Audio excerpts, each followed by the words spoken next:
안녕하세요. 임장특공대 서대웅입니다. 요즘 부동산 시장 어떤가요? 5월, 6월 잠깐 상승했다가 소강 상태로 보입니다. 21년 대세 상승장 이후 지금까지 하락을 겪었는데요. 이제 3년이 지나가고 있습니다. 그래프로 볼까요? 매매가가 21년 대비 3년 동안 7% 정도 떨어져 있는 상태입니다. 22년 말에는 급격한 하락이 있었죠. 우리나라 전체 부동산 시장에서 이런 변동성을 겪은 적이 없었습니다. 그래서 이후에 예측이 더 어렵죠. 다만 이전의 하락장을 확인해보면 2009년부터 2015년까지 하락 및 보합을 6년 정도 가졌네요. 그리고 나서 2013년부터 지금 2024년까지 중간 변동성을 고려해도 10년이 넘게 오르고 있습니다. 이런 상태를 봤을 땐 하락 1년 하고 다시 반등하고 바로 대세 상승장까지 이어지기에는 기간적으로 너무 빠르다라는 생각이 들지 않나요? 서울 21년 평당가 4,300만 원을 뚫고 다시 올라가는 것은 쉽지 않다고 생각이 듭니다. 그럼 하락이거나 보합이 오겠죠. 이때는 사람들이 집값은 떨어지고 있으니 집을 사지 않고 전세를 선호하여 살 때였습니다. 전형적인 하락장의 현상이죠. 그리고 정부에서는 빚내서 집 사라고 독려하던 시절이었습니다. 각종 규제가 풀어지고 물건별로 주택담보대출이 나오던 시절이죠. 진짜 하락장에서는 새 아파트를 40% 할인 분양하고요. 명품 가방, 골드바 등을 선물로 줍니다. 건설사에서요. 지금은 어떻죠? 이런 규제 완화가 있나요? 전세 가격과 매매 가격의 격차가 큰가요? 파격적인 매수 조건들이 있나요? 전혀 그렇지 않죠. 아직까지 이전 상승장에 여운이 남아 있습니다. 그런데 여러분,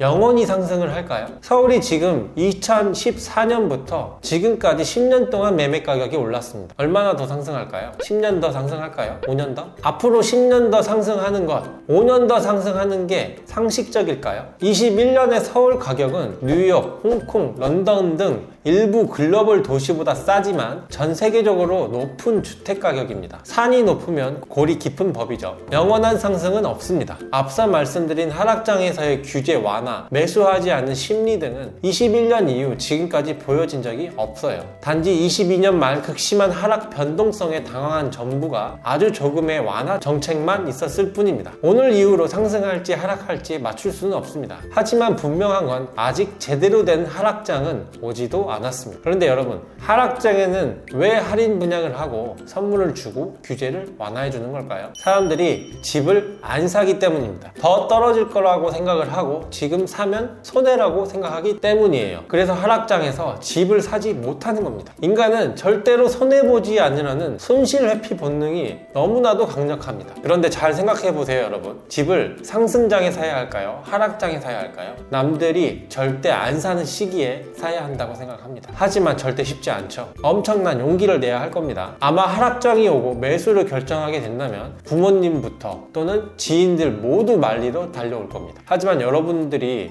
매수하려는 부동산과 그 지역에 대해서 명확히 알고 있고 싼지 비싼지 같이 판단을 할 수 있다면 어떨까요? 스스로 확신을 가지게 된다면 주변의 말에 휘둘리지 않을 수 있습니다. 그리고 독립된 의사결정을 해나가게 되겠죠. 아직 우리나라, 특히 서울은 제대로 된 하락장이 오지 않았습니다. 하락장은 기회입니다. 기회를 잡기 위해서 주말에는 임장을 하고 평일에는 손품을 팔면서 공부하시길 바랍니다. 그게 어려우시다면 임장특공대가 도와드리겠습니다. 감사합니다.